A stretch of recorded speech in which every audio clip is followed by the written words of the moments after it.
The stars looked different now.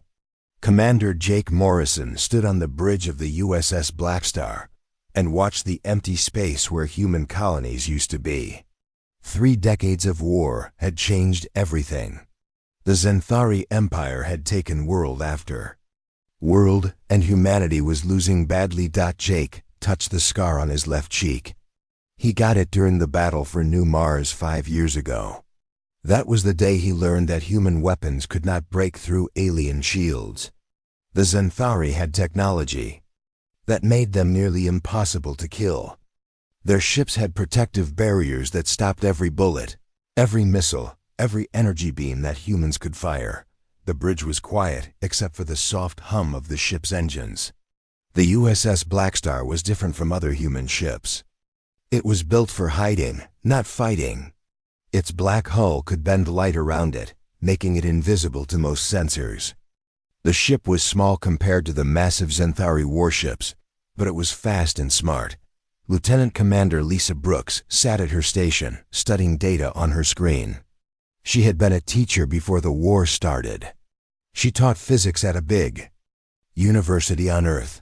Now she used her knowledge to find ways to hurt the aliens. Her brown hair was tied back in a tight knot, and her green eyes never stopped moving as she read report after report. "Commander," Lisa said without looking up, "the latest intelligence reports are not good. We lost contact with the colonies in the Tau Ceti system yesterday. That means the Xanthari have taken 12 more worlds this month." Jake nodded. He already knew the numbers. Every day brought worse news. Every day meant more human families were dead or captured. The aliens did not take prisoners to be kind. They took humans to study them, to learn how to kill them better. Chief Engineer Bobby Kane crawled out from under a control panel, his uniform dirty with grease and metal dust. Bobby was barely 25 years old, but he knew machines better than anyone Jake had ever met. He grew up in the shipyards around the moon, fixing engines before he could properly read. His hands were always moving, always adjusting something to make it work better. "The stealth system is running at 98%, Bobby said, wiping his hands on a cloth. "I managed to boost the power efficiency by another 3%. We can stay hidden longer now." Communications Officer Amy Chun looked up from her station. Her family had lived on New Houston before the Xanthari attacked. She was visiting Earth when it happened. When she tried to call home, there was no answer. The entire planet had gone silent in one day. Amy's dark eyes held anger. That never went away. She worked harder than anyone else on the ship, as if staying busy could make the pain smaller. "Commander," Amy said, "I'm picking up encrypted transmissions from the Kepler 442 system. The signal patterns match Xanthari military codes." Jake walked over to her station. "How far out are we from their position?" 6 hours at maximum stealth speed," Amy replied. "But sir, the transmission volume is much higher than normal. This isn't just one ship talking to another. This is big." Lisa stood up from her station and joined them. "If they're using that much communication traffic, it means they're coordinating something major. Maybe a fleet movement." Jake stared at the star map on the main screen. Kepler 442 was deep in what used to be human space. Now it was firmly under Xanthari control. Taking the Blackstar there would be dangerous. If they were discovered, they would die quickly. The aliens did not let human ships escape twice. "Bobby, how long can we maintain full stealth in enemy territory?" Jake asked. Bobby thought for a moment, running calculations in his head. "With the new modifications, maybe 14 hours before we need to recharge the stealth generators." "But that's pushing it, Commander. If we have to run, we won't have much power left." Dr. Peter Walsh sat in the corner of the bridge, reading through technical reports. He had joined the crew only 2 weeks ago, transferred from a research station that the Xanthari had almost discovered. Peter was older than the rest of them, with gray hair and tired eyes. He knew more about alien technology than almost anyone in human space. "Commander Morrison," Peter said quietly, "if the Xanthari are massing ships in the Kepler system, it could mean they're preparing for something big. Their fleet movements usually follow a pattern. First they gather ships, then they choose targets. Then they attack all at once." Jake had been thinking the same thing. The war had been going badly, but it had been going slowly. The aliens took one system at a time, carefully securing each one before moving to the next. If they were changing their strategy, it could only mean one thing. "You think they're getting ready to hit Earth?" Jake said. Peter nodded. "The core human worlds. Earth, Mars, Luna, the Jupiter colonies. If they take those, the war is over." Amy's fingers moved quickly over her controls. "Commander, I'm getting more details on those transmissions. The encryption is military grade, but I can make out some of the structure. They're not just talking between ships. They're receiving orders from somewhere else, somewhere bigger." "A command ship," Lisa said. "Something coordinating the entire operation." Jake made his decision. He had been making hard choices for 3 years as commander of the Blackstar. This one felt different. This one felt final. "Set course for Kepler 442, he ordered. "Maximum stealth, minimum power to all non-essential systems." Bobby nodded and began working at his station. "Stealth generators coming online. We'll be invisible in 30 seconds. Amy, keep monitoring those transmissions. I want to know everything they're saying, even if you can't translate it all." "Yes, sir." "Lisa, start working on their fleet positions. If we're going to spy on them, I want to know exactly what we're looking at." "Already on it, Commander." The USS Blackstar turned toward enemy space and disappeared. On the outside, it looked like empty space. Inside, 5 humans prepared to risk everything to learn what the aliens were planning. Jake stood in the center of the bridge and watched the stars change position as they traveled. He thought about his sister on Earth, about the millions of people who had no idea what was coming. The Xanthari had better ships, better weapons, better shields. They had more soldiers and more worlds. But they had never fought humans who had nothing left to lose. The ship moved silently through space, carrying its crew toward the most dangerous mission any of them had ever attempted. Behind them, the last free human worlds continued their daily lives, not knowing that their fate might be decided in the next few hours. Jake touched his scar again and made a promise to himself. Whatever the aliens were planning, humanity would know about it. The USS Blackstar would get that information back to Earth, no matter what it cost. The stars looked different now, but they were still the same stars that humans had dreamed of reaching for thousands of years. Jake would not let the Xanthari take that dream away. He would not let them win. The ship sailed on through the darkness, invisible and determined, carrying hope into the heart of enemy territory. The USS Blackstar drifted through space like a ghost. For 6 hours, the ship had traveled deeper into Xanthari territory than any human vessel had ever gone before. Jake Morrison watched the sensor readings and felt his stomach tighten. They were now 3 star systems away from the nearest human outpost. Amy Chun's voice broke the silence on the bridge. "Commander, I'm picking up massive communication traffic ahead. The signals are coming from at least 50 different sources." 50 ships? Lisa Brooks asked, looking up from her tactical station. "More than that," Amy replied, her fingers dancing over her controls.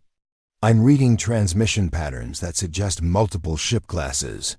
Some are small patrol vessels, but others are much larger. Command ships, maybe even dreadnoughts." Jake moved to the main viewing screen. Space looked empty, but he knew that meant nothing. The Xanthari could be anywhere out there. "Bobby, how are our stealth systems holding up?" Chief Engineer Bobby Kane wiped sweat from his forehead. "Still at full power, but the energy drain is higher than I expected. All this alien communication traffic is making our sensors work harder." We have maybe 8 hours before we need to shut down and recharge. Dr. Peter Walsh stood up from his corner seat and joined the group around the sensor station.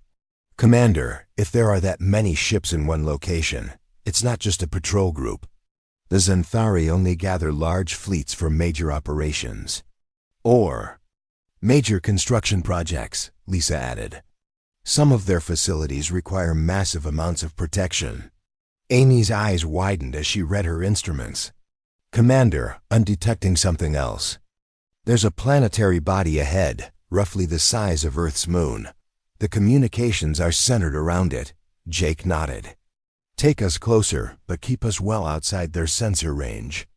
I want to see what they're building out there. The Blackstar moved forward slowly, its engines barely producing enough thrust to be detected by their own instruments. Hours passed as they approached the mysterious moon. Finally, Jake could see shapes on his screen that made his blood run. Cold, the moon's surface was covered with structures. Massive towers reached up from the rocky ground, connected by bridges and tunnels that stretched for miles. Ships moved between the towers like insects around a hive. But these were not ordinary ships. They were larger than anything humanity had ever built. My God, Lisa whispered. How many ships are down there? Amy worked frantically at her station. I count at least 300 vessels on the surface, and more arriving every hour. But Commander, that's not the worst part. I'm detecting construction signatures. They're building something big. Bobby studied the energy readings on his screen. Those power signatures don't match anything in our database. Whatever they're building, it's using technology we've never seen before. Dr. Walsh moved closer to the main screen, his face pale. Those tower structures, the way they're arranged. I've seen similar patterns in theoretical physics papers. They're manipulating space-time somehow. Jake felt a chill run down his spine. What kind of manipulation? I'm not sure, Peter replied. But the energy requirements would be enormous. You'd need that kind of power to affect large-scale gravitational fields, or maybe even stellar mechanics. You mean they could affect stars? Lisa asked. Theoretically, yes. If they had enough power and the right technology. Amy suddenly straightened in her chair. Commander, I'm picking up a distress signal. It's very faint, but it's definitely human. Jake spun around. Human? Out here? Yes, sir. The signal is coming from the surface of that moon. It's using an old Earth military frequency. The bridge fell silent. A human signal from deep inside enemy territory could only mean one thing. Someone was alive down there, probably a prisoner. Can you clean up the signal? Jake asked. Amy nodded and began working on her equipment. After several minutes, a weak voice came through the speakers. This is Dr. Peter Walsh of the research vessel Denver. If anyone can hear this, we are being held on the Xanthari research facility on Proxima Vega 3. They are forcing us to work on a project that could destroy Earth's sun. Please, if anyone receives this message, warn Earth. The Xanthari are building a dark matter cascade device. It will destabilize our sun within months of deployment. Dr. Walsh on the bridge grabbed Jake's arm. That's not me talking. That's a different Peter Walsh. Dr. Peter Walsh from the University of Mars. He's been missing for 6 months. We thought the Xanthari killed him. Jake stared at the screen showing the alien facility. They're holding human scientists prisoner and forcing them to build weapons. Not just any weapons, Lisa said, her voice shaking. A device that could destroy Earth's sun. If they succeed, they won't just defeat humanity. They'll wipe us out completely. Amy continued to monitor them. Signal. There's more, Commander. He's transmitting technical data about the project. It looks like ... Wait. This is important. He says the Xanthari shields all operate on the same frequency network. They're controlled from a central command node. Bobby's eyes lit up. A central control system? That means if someone could disrupt the main node, all their shields might fail at once. But where is this control node? Jake asked. Amy worked on cleaning up more of the transmission. Dr. Walsh is saying, the command node is located on their main command ship, a massive vessel they call the World Ender. Lisa checked her tactical readings. I'm not seeing any ship that large in this area. Because it's not here yet, Amy replied, still listening to the transmission. According to this data, the World Ender is coming here in 2 days. It will dock with the facility to oversee the final phase of their weapon project. Jake felt the weight of the situation settling on his shoulders. Not only were the Zenthari building a weapon that could destroy Earth's sun, but they also had human prisoners helping them. And in 2 days, their most powerful ship would arrive to complete the project. Commander, Bobby said quietly, our stealth systems are down to 6 hours of power. If we want to get this information back to Earth, we need to leave soon. Jake looked around at his crew. Amy's family was dead because of the Zenthari. Lisa had given up her comfortable life as a teacher to fight them. Bobby had left his home in the Luna shipyards to serve on the most dangerous ship in the fleet. And now they had discovered not only what the aliens were planning, but also that human prisoners were still alive. Amy, can you get an exact location on that distress signal? Yes, sir. It's coming from a facility about 2 kilometers from the main construction site. How heavily guarded? Amy studied her sensors. I count 12 patrol ships in the immediate area, plus ground-based defenses. Getting in would be almost impossible. Almost. Impossible is not the same as impossible, Jake said. Lisa turned to face him. Commander, you're not seriously thinking of attempting a rescue. I'm thinking that Dr. Walsh might have information that could help us stop this weapon project. And I'm thinking that we don't leave people behind. Peter Walsh looked up from the technical data he was studying. Commander, this information about the shield control system could be the key to defeating the Zenthari, but we need to get it back to Earth immediately. Jake nodded. Bobby, how long would it take to get back to human space? At maximum speed, about 18 hours. But we'd be visible to their sensors the whole way. And how long do we have before the World Ender arrives? Amy checked the transmission again. According to Dr. Walsh's data, less than 48 hours. Jake made his decision. It was the kind of choice that would either save humanity or doom his crew. But looking at the faces around him, he knew they would follow him either way. We're going to attempt the rescue, he said. If Dr. Walsh has more information about this weapon, we need it. And if there's any chance of stopping the Zenthari before they complete their project, we have to try. The USS Blackstar changed course toward the alien facility, carrying 5 humans into the most dangerous rescue mission in the history of space. The USS Blackstar moved slowly toward the alien facility like a shadow in space. Jake Morrison stood behind Amy Chun as she monitored the enemy patrol patterns. For 3 hours, they had watched the Zenthari ships move back and forth around the moon's surface. There's a gap in their patrol route, Amy whispered, pointing to her screen. Every 47 minutes, there's a 12-minute window where the south side of the facility has minimal coverage. Lisa Brooks studied the tactical data on her station. The prison facility is on the south side. That's not a coincidence. They're keeping the human prisoners in the least defended area because they don't expect a rescue attempt. Bobby Kane crawled out from underneath a control panel, his face serious. I've been working on the stealth systems. I can give us maybe 2 hours of maximum invisibility, but after that, we'll be completely drained. If we get stuck down there, we won't be able to hide on the way out. Dr. Peter Walsh looked up from the technical reports he was studying. The information from the other Dr. Walsh is very detailed. The Zenthari are using something called organized dark matter to power both their shields and this sun-destroying weapon. It's technology that humans have never encountered before. Jake turned to face his crew.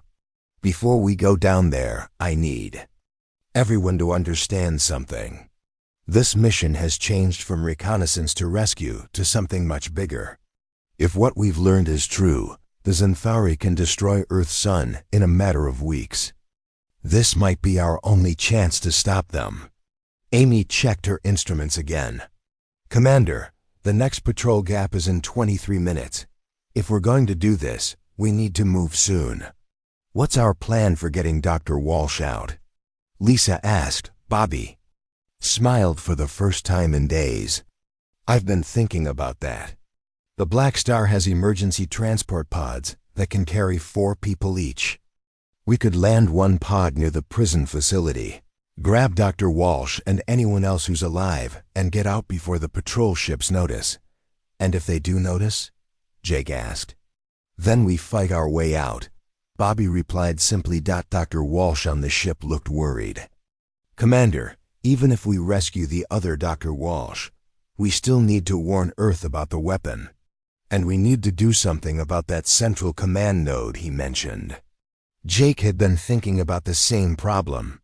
The world ender won't arrive for another day and a half. If we can rescue Dr. Walsh quickly, we might have time to learn more about their shield system before we head back to Earth. Amy's voice was quiet but determined. Sir, I volunteer to go down with the rescue pod. I know the communication systems better than anyone. If Dr. Walsh has been transmitting data, I can help him get more information out. Lisa stood up from her station. I'm going too. If we run into technical problems with alien technology, you'll need someone who understands physics. Bobby nodded. The pod will need an engineer to keep it running. Count me in. Jake looked at each of his crew members. They were volunteering for what could easily be a suicide mission. But they were also the best people he had ever served with. Dr. Walsh, you stay on the ship and monitor our progress. If something goes wrong, get this information back to Earth no matter what happens to us. Peter Walsh nodded solemnly. I understand, Commander. 15 minutes later, Jake Morrison, Lisa Brooks, Bobby Kane, and Amy Chun climbed into Transport Pod 7. The small vessel was barely large enough for 4 people, with just enough fuel for a one-way trip to the surface and back. Launching in 30 seconds, Bobby announced, his hands moving over the pod's controls. Remember, we have exactly 12 minutes before the patrol ships come back. The pod detached from the Blackstar and fell toward the alien moon. Through the small window, Jake could see the massive Xanthari structures growing larger. The facility was even more impressive up close. The towers stretched up like metal fingers, connected by bridges that glowed with strange blue light. Landing zone is 200 meters from the prison facility, Amy reported, watching her instruments. I'm detecting life signs inside the building. At least 6 humans, maybe more. The pod touched down behind a cluster of rocks that hid them from the main facility. Bobby shut down all systems except life support. We're invisible now, but only for a few minutes. The rocks won't hide our heat signature for long. Jake opened the pod's door and stepped onto the alien moon. The gravity was lighter than Earth's, making each step feel like a small jump. The air was thin, but breathable. In the distance, he could see Xanthari workers moving between the buildings like giant insects. This way, Lisa whispered, pointing toward a low building that looked different from the others.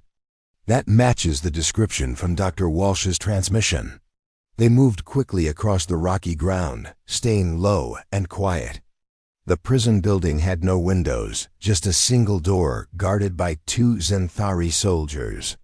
The aliens were tall and thin, with 4 arms and skin that looked like polished metal. Amy pulled out a small device from her pack. Sonic disruptor. It should knock them unconscious without killing them. Less chance of raising an alarm. She pointed the device at the guards and pressed a button. Both aliens collapsed immediately, their weapons clattering to the ground. Bobby ran to the door and began working on the lock mechanism. Alien technology, but the principles are the same. Give me 2 minutes. Jake and Lisa kept watch while Bobby worked. In the distance, Jake could see ships moving between the towers. The Xanthari were busy with their construction project and had not noticed the small rescue operation. Got it, Bobby whispered as the door slid open. Inside the building, they found a corridor lined with small rooms. Most were empty, but voices could be heard from the far end of the hallway. Hello? Jake called out quietly. Is anyone there? We're here to rescue you. A voice answered from one of the rooms. Who are you? Are you human? USS Blackstar, Jake replied. We're here for Dr. Peter Walsh. That's me, the voice said excitedly. Room 7, the lock is electronic. Bobby quickly worked on the door mechanism while Amy and Lisa checked the other rooms. They found 5 more humans, all scientists who had been captured during Xanthari raids on research stations. Dr. Peter Walsh was older than Jake had expected, with gray hair and tired eyes. But when he saw the rescue team, his face lit up with hope. You actually came, he said, shaking Jake's hand. I wasn't sure anyone was receiving my transmissions. We got them, Amy replied, but we need to move fast. We only have a few more minutes before the patrol ships return. Dr. Walsh nodded and grabbed a bag from his cell. I have all my research data with me. Everything about the dark matter weapon and the shield control system. You need to get this information to Earth immediately. Lisa helped the other rescued scientists while Bobby led them back toward the exit. What exactly are they building out there? She asked Dr. Walsh. A device that can cause a star to go supernova, he replied grimly. They've been forcing us to solve the mathematical problems. The weapon creates a cascade reaction in dark matter that destabilizes stellar nuclear fusion. Jake felt sick. How long before they can use it? The world ender arrives tomorrow with the final components. After that, maybe 48 hours too. Complete assembly. Then they can destroy any star within 50 light years. They reached the exit and saw that the unconscious guards were still lying on the ground. Bobby checked his watch. We have 3 minutes to get back to the pod. The group moved quickly across the rocky ground. Jake could see Transport Pod 7 waiting behind the rocks where they had left it. But as they got closer, Amy grabbed his arm. Commander, look up. In the sky above them, a Xanthari patrol ship was approaching their position. Its searchlights swept back and forth across the ground, getting closer to their hiding spot. They found us, Lisa whispered. Bobby ran ahead to the pod and began starting the engines. Everyone get in now. Jake pushed Dr. Walsh and the other scientists toward the pod while Amy and Lisa provided cover. The patrol ship's lights were getting brighter, and Jake could hear the sound of alien voices shouting commands. 30 seconds to take off, Bobby called out. The Xanthari patrol ship suddenly turned on powerful spotlights that lit up the entire area. Alarms began sounding from the main facility as alien soldiers ran toward their position. Jake was the last person to climb into the pod. Go, go, go. Transport Pod 7 lifted off just as energy blasts from Xanthari weapons began hitting the rocks around them. The small ship climbed rapidly toward space, carrying 8 humans and information that could save Earth. But Jake knew their troubles were just beginning. Transport Pod 7 shook violently as Xanthari energy blasts hit its hull. Jake Morrison held tight to his seat while Bobby Kane pushed the small ship's engines to maximum power. Behind them, the alien facility grew smaller, but Jake could see dozens of patrol ships launching from the surface. How long until we reach the Blackstar? Jake shouted over the noise of the struggling engines. 2 minutes if these engines don't explode first, Bobby replied. Sweat dripping down his face. Dr. Peter Walsh sat in the back of the pod with the other rescued scientists. His bag of research data was clutched tightly in his arms. Commander, you need to understand something. The Xanthari know we escaped. They'll change all their security codes and move up their timeline. Amy Chun monitored the communication channels on her portable device. He's right, sir. I'm picking up massive amounts of encrypted traffic from the facility. They're alerting every ship in the system. Lisa Brooks looked out the small window and saw something that made her heart stop. Commander, look at that. In the distance, space itself seemed to shimmer and bend. A massive shape was appearing out of nowhere, like reality was tearing open. The ship that emerged was larger than anything Jake had ever seen. It was easily 20 times the size of the biggest human vessel, with dark metal hull that seemed to absorb light. That's the World Ender, Dr. Walsh said quietly. It arrived early. The alien dreadnought hung in space like a dark mountain. Smaller. Ships swarmed around it like insects. Jake could see weapon systems on its hull that could destroy entire planets. It's beautiful and terrifying at the same time, Lisa whispered. Bobby pushed the pod's engines even harder. Beautiful or not, it's launching fighters. We need to get to the Blackstar now. The USS Blackstar appeared ahead of them, its stealth systems making it nearly invisible against the stars. Dr. Peter Walsh on the ship opened the docking bay doors as Transport Pod 7 approached at high speed. Brace for impact landing, Bobby warned. The pod crashed into the docking bay with a loud bang. Jake felt his teeth rattle, but they were alive and safe. The bay doors closed immediately as the Blackstar's engines came online. Jake helped Dr. Walsh and the other scientists out of the damaged pod. Welcome aboard the USS Blackstar, he said. We need to get you to the medical bay. No time, Dr. Walsh replied. We need to analyze this data immediately. The World Ender's early arrival changes everything. On the bridge, the two Dr. Walshes worked together over the technical data while Lisa Brooks ran calculations on her computer. Amy Chun monitored Zenthari communications as more enemy ships appeared on sensors. Commander, Amy reported, I count over 800 alien vessels in this system now. They're forming a massive fleet around the World Ender.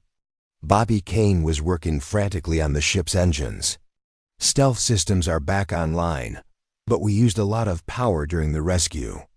We can stay hidden for maybe 6 hours. Jake studied the tactical display. The Zenthari fleet was enormous, but something else caught his attention. Dr. Walsh, you said their shields all connect to a central command node on the World Ender.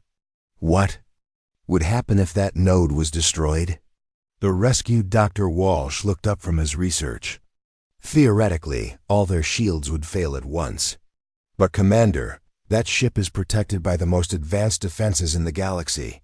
Getting close to it would be impossible. What if we didn't need to get close? Lisa asked. What if we could create a weapon that could reach it from a distance? Dr. Walsh on the ship looked excited. The fusion reactor data you collected is very interesting. Human fusion technology operates on a different principle than Zenthari power systems. If we could modify our reactor to create a specific type of energy pulse, we could disrupt their dark matter shields, the other Dr. Walsh finished. But the power requirements would be enormous. You'd need to overload your entire reactor system. Bobby looked up from his engineering station. Overload the reactor? That would destroy the ship. Jake nodded slowly. But if it worked, it would take out their entire fleet. Lisa ran more calculations on her computer. The mathematics are complex, but it's possible. We could configure the reactor to create a cascading fusion explosion that generates the right type of energy pulse. The explosion would need to happen very close to the World Ender's command center. Amy turned from her communication station. Commander, I'm detecting massive energy buildup from the alien facility. They're activating their sun-destroying weapon ahead of schedule. Dr. Walsh looked at the data on Amy's screen. They're not just testing it. They're targeting our sun right now. The weapon will fire in less than 6 hours. The bridge fell silent. Jake felt the weight of the entire human race on his shoulders. In 6 hours, Earth's sun would be destroyed unless they could stop the Zenthari. But the only way to stop them was to sacrifice the Blackstar and everyone on board. There's another option, the rescued Dr. Walsh said quietly. The weapon system has a weakness.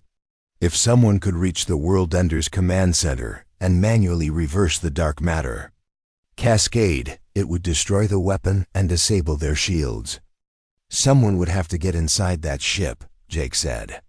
Yes, and they would need to survive long enough to reach the command center and activate the reversal sequence. Bobby shook his head. Even if we could get aboard, that ship has thousands of alien soldiers. We'd never make it. Lisa looked at the tactical display showing the massive Zenthari fleet. Unless they didn't know we were coming. Jake began to understand. The stealth systems. Exactly, Lisa replied. We use the reactor overload as a distraction. While their attention is focused on the explosion, a small team could use the confusion to board the World Ender. Amy worked on her communication equipment. I could create a fake surrender signal. Make them think we're giving up and want to negotiate. That might get us close enough, Jake agreed. Dr. Walsh spread his research data across the table. The command center is located in the heart of the ship, protected by multiple layers of security. But if you could reach it and input this reversal code, it would turn their own weapon against them. Bobby studied the ship's engineering systems. I can configure the reactor to explode in stages. First, a small explosion to disable their shields, then a larger one to destroy the weapon system. But someone would need to stay behind to manually trigger the sequence. Jake looked around at his crew. These people had become his family over the past 3 years. Amy, who had lost everything to the Zenthari but never gave up hope. Lisa, who had left her comfortable life to fight for humanity's future. Bobby, who could make any machine work better than its designers intended. And now the 2 Dr. Walshes, whose knowledge might be the key to saving Earth. I'll stay behind to trigger the reactor, Jake said. No, Amy replied immediately. We all go together, or we don't go at all. Lisa nodded. She's right, Commander. This is a mission for the entire crew, Bobby smiled. Besides, you'll need an engineer to make sure the reactor explodes properly. The rescued Dr. Walsh looked at the data one more time. The reversal sequence will take approximately 10 minutes to complete. Once it starts, there's no stopping it. The weapon will destroy itself and create a feedback loop that disables every Zenthari ship within 12 light years. How many ships is that? Jake asked. Amy checked her sensors. All of them, sir. Every Zenthari vessel in this part of the galaxy. Jake made his decision. We're going to do this. We're going to save Earth and end this war. The USS Blackstar began broadcasting a surrender signal while secretly preparing for the most desperate mission in human history.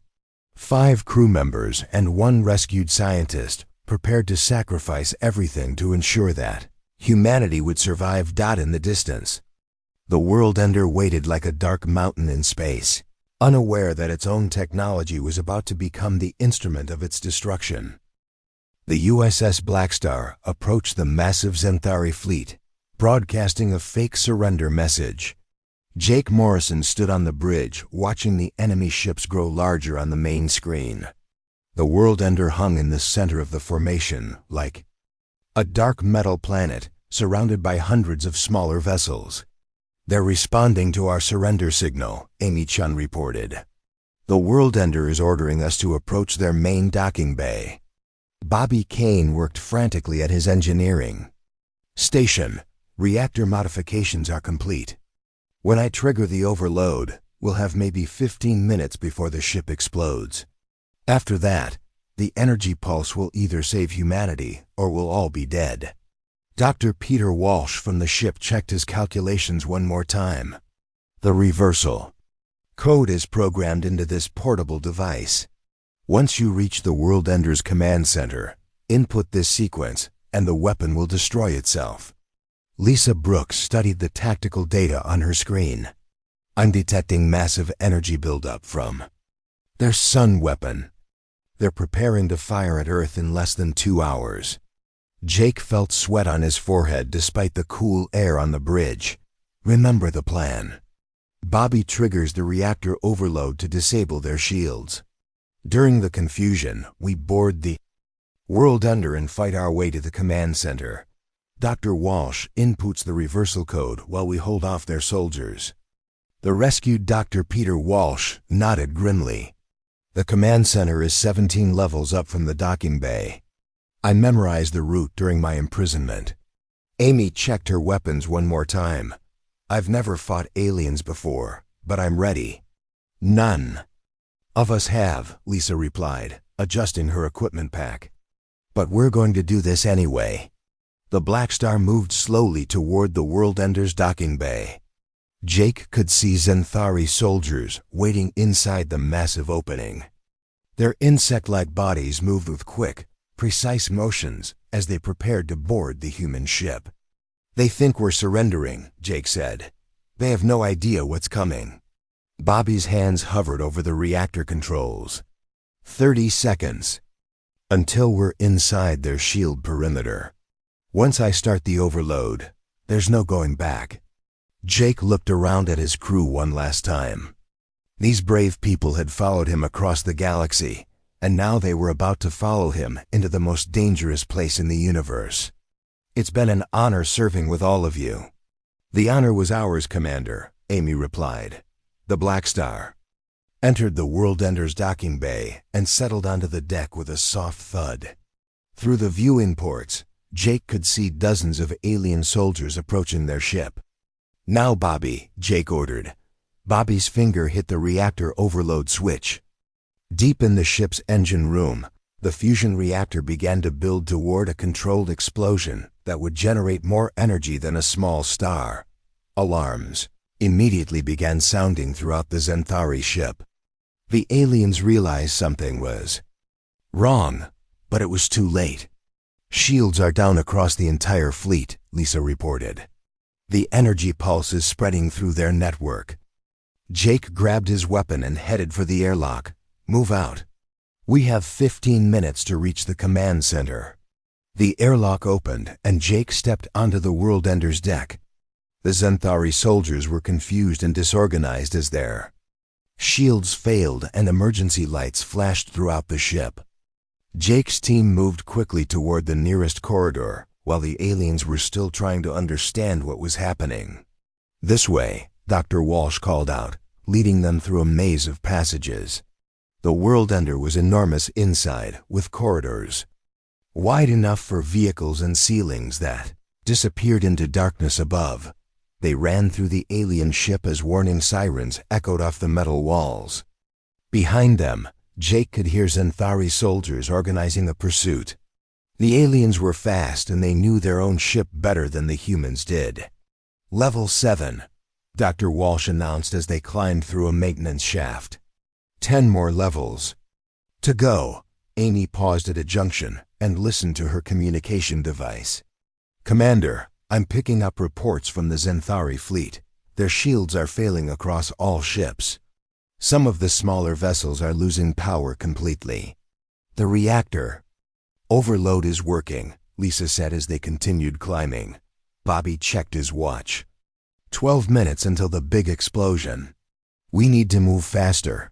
They reached level 12 when the first Zenthari soldiers found them. The aliens appeared at the end of a corridor, their weapons already firing. Jake and his team took cover behind metal support beams as energy blasts lit up the passage. Amy, Lisa, keep them busy, Jake ordered. Bobby, Dr. Walsh, keep moving toward the command center. The firefight lasted 3 minutes. The Zenthari were good soldiers, but they were used to fighting enemies who couldn't penetrate their shields. Without their protective barriers, they were just as vulnerable as humans. Clear, Amy announced after the last alien soldier fell. Continued through the ship, climbing higher toward the command center. The world ender shook around them as explosions echoed from other parts of the vessel. Other Zenthari ships in the fleet were beginning to suffer critical failures as their shield networks collapsed. Level 17, Dr. Walsh announced. The command center is just ahead. They emerged into a vast chamber filled with alien technology. Computer screens covered the walls, showing data streams in languages no human could read. In the center of the room stood a massive control console surrounded by holographic displays. "That's it," Dr. Walsh said, pointing to the console, the central command node for their entire fleet. Jake could see more Zenthari soldiers approaching from other entrances to the chamber. "Bobby, how much time do we have?" 8 minutes until the reactor explodes. Bobby replied. Dr. Walsh ran to the control console and began working with the device that contained the reversal code. His fingers moved quickly over the alien controls as he tried to access the weapon. "System, I'm in," he announced. "Beginning the reversal sequence now." The screens around the chamber began flashing red as the weapon system started to shut down. Jake could see data scrolling past that showed the sun-destroying device powering down and reversing its energy flow. "How long does the reversal take?" Jake asked. 7 minutes, Dr. Walsh replied. Amy looked at Bobby with worry in her eyes. "The reactor explodes in 8 minutes. We're cutting it very close." More Zenthari soldiers poured into the chamber from all directions. Jake and his team formed a defensive circle around Dr. Walsh as he worked on the reversal sequence. Energy blasts filled the air as humans and aliens fought desperately in the heart of the enemy ship. 4 minutes on the reversal, Dr. Walsh called out. 5 minutes until reactor explosion, Bobby replied. Lisa's weapon ran out of power and she switched to Bobby's backup gun. "We're running out of ammunition." Jake fired at approaching aliens while watching the countdown on Dr. Walsh's device. The reversal sequence was working, but would they have enough time? 2 minutes on reversal, Dr. Walsh announced. 3 minutes until explosion, Bobby said, the chamber filled with smoke from the firefight. Jake could barely see the enemy soldiers, but he could hear them moving closer. His team was nearly out of ammunition and completely surrounded. "Reversal sequence complete," Dr. Walsh suddenly shouted. The screens around the chamber went dark, then lit up with new information. The weapon that was supposed to destroy Earth's sun had turned into a massive feedback pulse that spread through the Zenthari fleet's power systems. "It's working," Lisa said, watching the displays. "Their entire fleet is losing power." Bobby checked his watch one last time. "Reactor explosion in 30 seconds. Everyone get down." Jake grabbed Dr. Walsh and pulled him behind the control console. The rest of the team took cover as the countdown reached 0. The USS Blackstar exploded with the force of a small star. The energy pulse spread outward from the blast, hitting every Zenthari ship in the system. Combined with the weapon reversal, the effect was devastating. One by one, alien ships began to shut down completely. The massive world ender shuddered as its power systems failed. Throughout the chamber, Zenthari soldiers collapsed as their equipment stopped working. In 30 seconds, the most powerful fleet in alien history had ceased to exist as a fighting force. Dr. Walsh looked at his device and smiled. "The reversal worked perfectly. Earth is safe."